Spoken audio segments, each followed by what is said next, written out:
నియమాలను పాటిస్తూ మరియు పాటించమని ఇతరులకు చెబుతాను.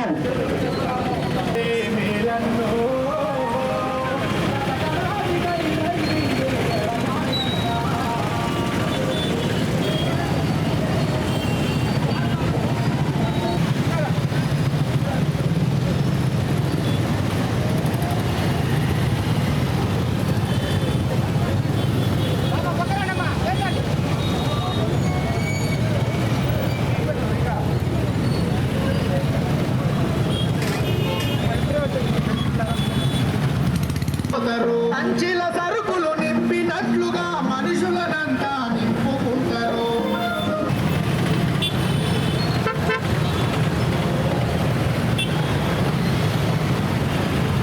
ఈ రహదారి భద్రతా మాసోత్సవాల్లో భాగంగా మేము రకరకాల ప్రోగ్రామ్స్ కూడా ప్రభుత్వం వారి ఆదేశాల మేర మేము డిజైన్ చేసుకొని వాటిని అన్నింటినీ జిల్లాలో మాకున్నటువంటి నెల్లూరు ఆఫీసు కాకుండా RTO office Kavali, RTO office Kandukur, motor vehicles inspector office Atmakur వాళ్ళ యొక్క జ్యూరిడిక్షన్లో కూడా మేము ప్రతిరోజు ఏదో ఒక ప్రోగ్రాం మేము చేస్తున్నాము. అందులో భాగంగా బైక్ ర్యాలీ ఒకటి, ఈరోజు మనం చేసేటువంటి టూ వీలర్ ర్యాలీ ఎందుకు అనంటే టూ వీలర్ మీద ఇద్దరే ప్రయాణం చేయాలి.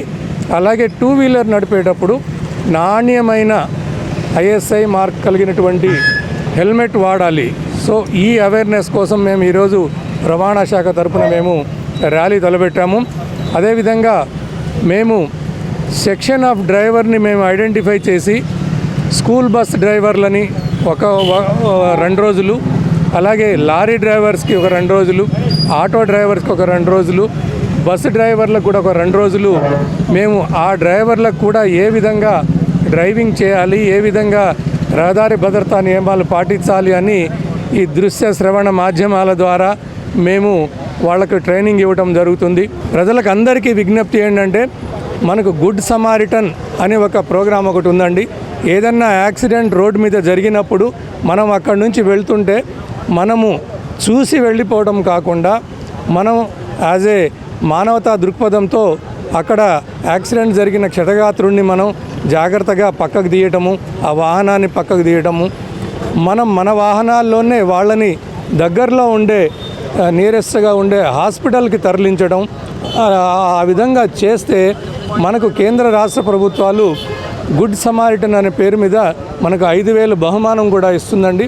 అదేవిధంగా ప్రశంసా పత్రం కూడా మనకి ఇస్తుంది. ప్రజలందరికీ రవాణా శాఖ తరపున మనవి ఏంటంటే మీరు ఎక్కడైనా ఇలాంటి ప్రమాదాలు జరిగినప్పుడు ఇలా కాపాడతారని మేము భావిస్తూ ఉన్నాము.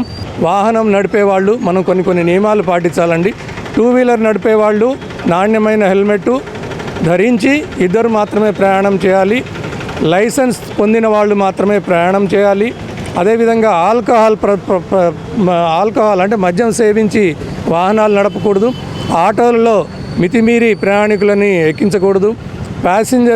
ప్యాసింజర్ వెహికల్స్లో కూడా అంటే స్కూల్ బస్సుల్లో కూడా స్కూల్ విద్యార్థులను మితిమీరి కిక్కిరిసి తీసుకెళ్ళకూడదండి.